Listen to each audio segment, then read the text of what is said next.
Kaixo, gure ekonomiak hazten jarraitzen du uztailean eta orain arte zailtasun gehiago erakusten zituzten sektoreetan indarra hartzen hasi da. Barne produktu gordina 2,1 hazi da bigarren hiruhilekoan eta Euskadik 2tik gora egin du azken urteetan. Europako testuinguruan oso ohikoa ez den portaera.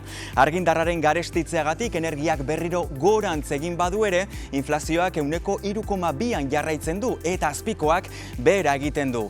Prezioen gaineko tentsioak baretzen jarraitzen duten seinale. Berritasun nagusia gure ekonomian funtsezkoak diren bi sektoretatik dator, naiz eta zalantzaren bat sortu. Esportazioek goraka egin dute berriz ere eta industriak hazkunde positiboa izan du 2 hilabetez. Laburbilduz, Euskadik espero baino progresio handiagoa du eta bere puntu ahulenetako batzuetan babesak gehitzen hasi da.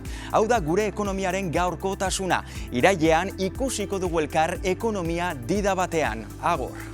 Eusko Jaurlaritza, Euskadi berria.